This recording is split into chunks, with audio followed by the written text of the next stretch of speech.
All right, everybody. First of all, let me make this full screen.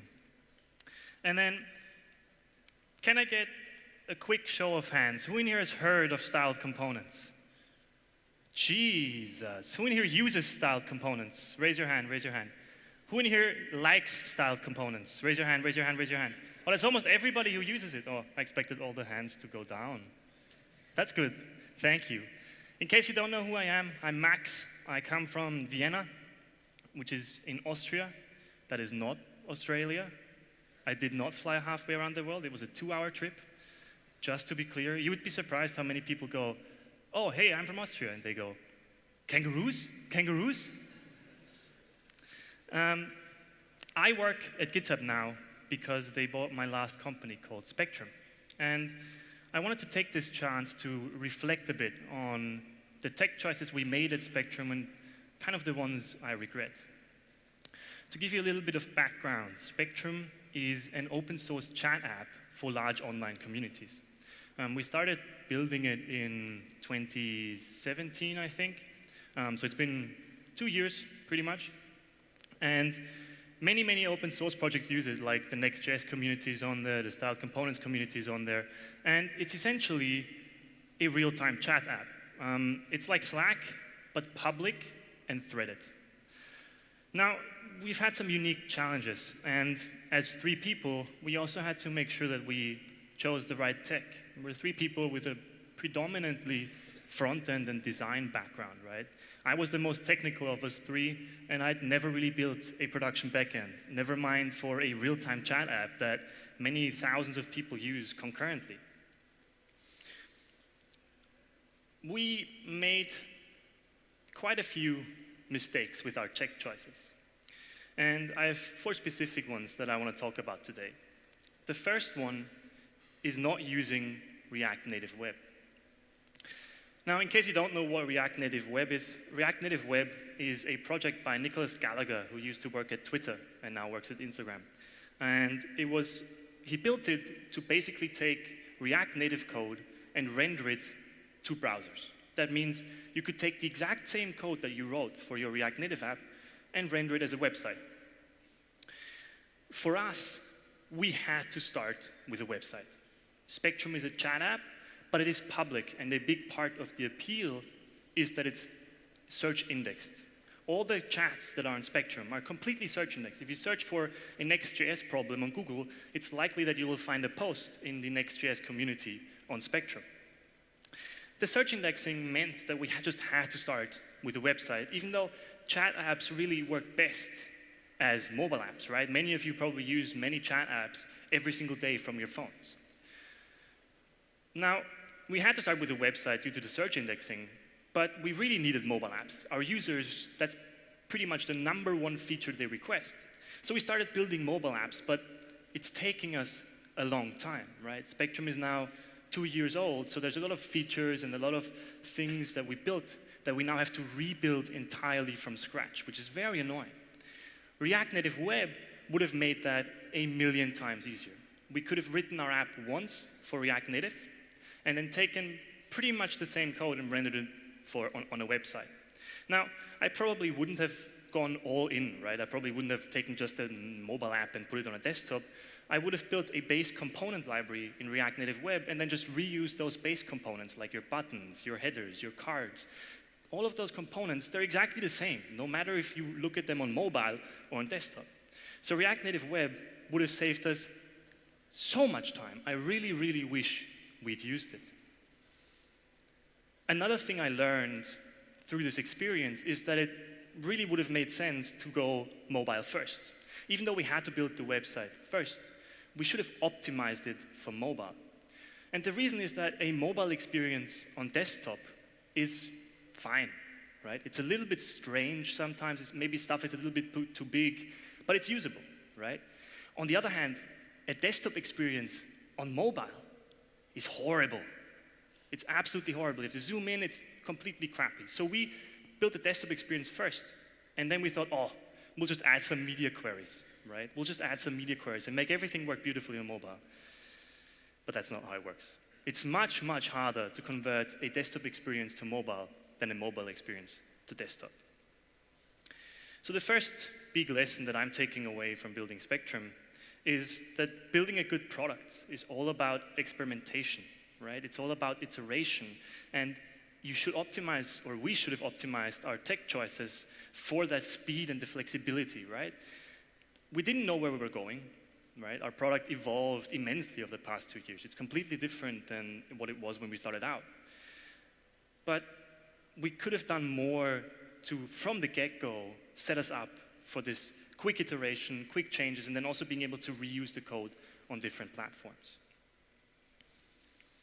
My second regret is also related to the search engine optimization, and it's not using Next.js. Tim is here today, and I cannot say enough good things about Next.js, and he didn't pay me to say this. Next.js is the best thing ever. We had built a prototype with Create React App, and Create React App is great, right? I don't mean to say anything bad about Create React App. It's an amazing project. But we knew we needed server-side rendering, right? Search engine optimization without server-side rendering is a no-go.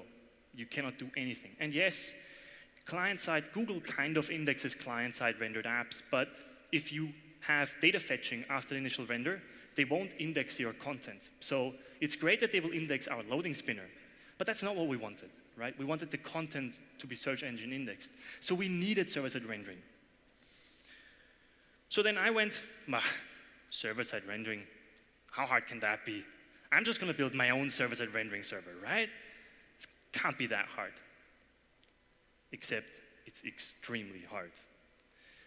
We've struggled for 2 years to make our server run reliably and with the performance that our users expect.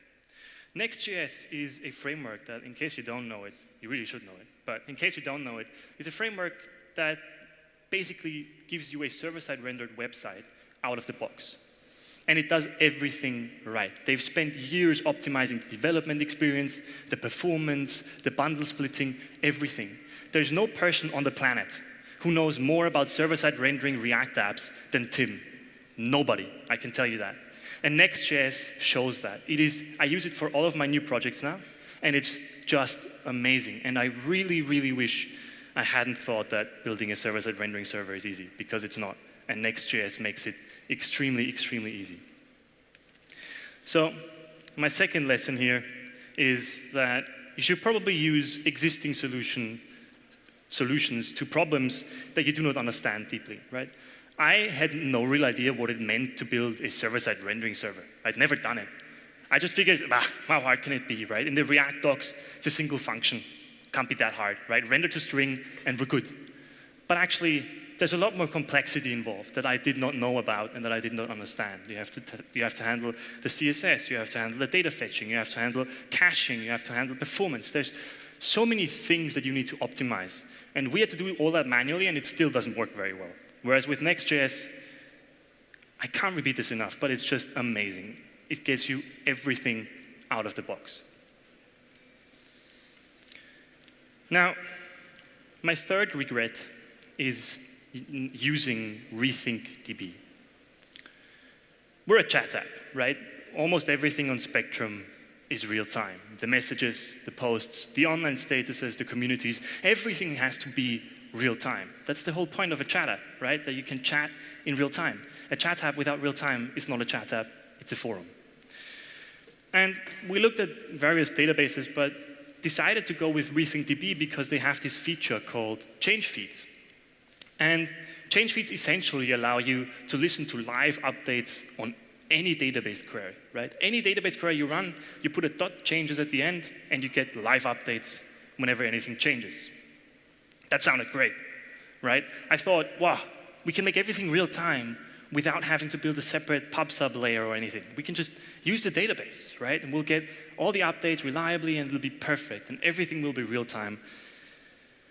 But we've had a lot of trouble with RethinkDB. And again, I don't mean to say anything bad about RethinkDB. The project itself is great. It's just that there's very little usage of it, right? The company went down, and there isn't really that many other companies using it in production, which means there's very little knowledge out there about running a RethinkDB cluster, scaling it to handle the load that we have today, right?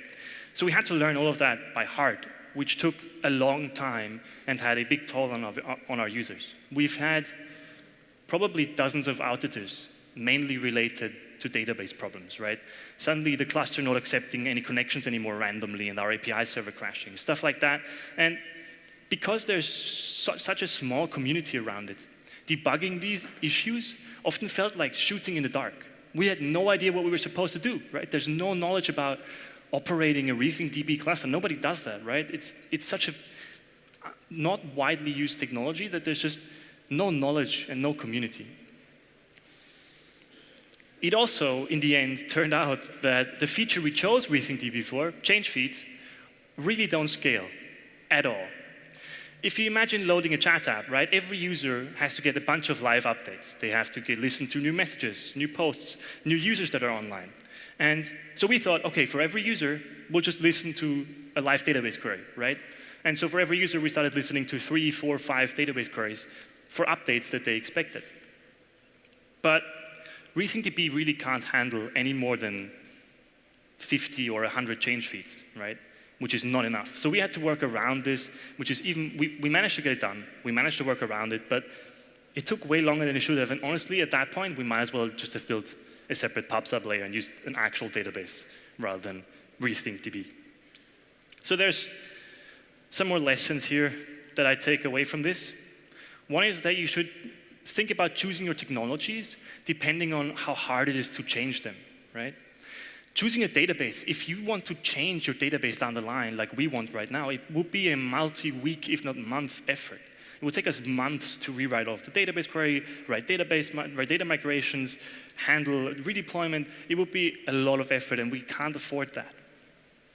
On the other hand, you also have things that you can migrate away from much easier, right? If you think about a random NPM module that checks if two objects are equal, right? If that thing has a bug, you can switch to any other of the millions of packages out there, and it'll take you maybe 10 seconds. So thinking very long about choosing which package to choose doesn't make a lot of sense, right? So I've learned that I need to be more careful with choosing technologies that are hard to change later. The other lesson I took away from this is that I really need to prioritize community size and active maintenance, right? Everybody always says that, oh, community size is important and active maintenance is really vital. But it doesn't really hit you until you're in a position where it's 2 a.m., you just got woken up by a pager, and you're trying to debug a database issue with no idea what's going on, no insight, no visibility, no clue what you're even supposed to be doing, right? If RethinkDB had had a bigger community, we probably would have had way fewer troubles, right? We could have asked for help, but that was not the case. So next time, I'll definitely prioritize a big community and an active maintenance over any shiny feature there is. And then there's a fourth regret, and that is using Draft.js and WYSIWYG editing. Again, Spectrum is a chat app. So most of what people do on Spectrum is writing, right? They write messages, they write posts, they chat with each other. And we thought, oh, we want to make that experience as great as possible. So we're going to build a WYSIWYG editor. Now, some of you at this point might be thinking you're completely bonkers. Those are the people that have already tried implementing a WYSIWYG editor. Again, we had no clue what that would entail, right? I'd never built a production WYSIWYG editor before, and Facebook had just released Draft.js, and I thought, oh, that looks shiny. I want to use that, right? We're going to build a WYSIWYG editor, and it's going to be amazing. Yeah, except it wasn't. We spent months, or at least weeks, but months probably, building a WYSIWYG editor. And then we launched it, and it was extremely buggy. It turns out that building a good WYSIWYG editor is very, very, very hard. There's startups that do just that. Their only reason for existence is that they have a nice editor, right? And really, honestly, this was just a product mistake. We had a million features we could have built, right? Our users were asking us for so many important things like custom emojis and mentions and a ton of other things that a chat app has to have. Why did we build a WYSIWYG editor? In hindsight, that was the most useless feature we could have built, right? Our audience is developers. They know Markdown. You all love Markdown, right? Developers write Markdown all day long, every day. We had a Markdown editor. We should have just kept it, right? It was perfectly fine. In fact, now, 1 year later, we've actually just rebuilt everything back to being a plain Markdown editor. So if you go on Spectrum today, you just write plain Markdown, and then we render it on the client, and that's it, right? And there's no big WYSIWYG, no draft.js, nothing, right? It's just a plain text input with Markdown, and honestly, the experience is so much better. Now, again, I don't want to necessarily say that draft.js is bad or anything. Draft.js is an awesome framework, right? And it's obviously used very successfully at Facebook. And while another framework could have maybe worked better for us, really, we should just have not built WYSIWYG editing, right? That was just a bad idea and a bad product decision. There's 2 lessons I take away from this. The first is that you need to be very, very, very careful with cutting-edge technology, especially if it's technology that takes a long time to switch away from. Switching away from draft.js wasn't too hard, but it still took a couple weeks that we basically just wasted, right? We could have built a million other things. And in the future, I personally will also bias way more towards conservative choices.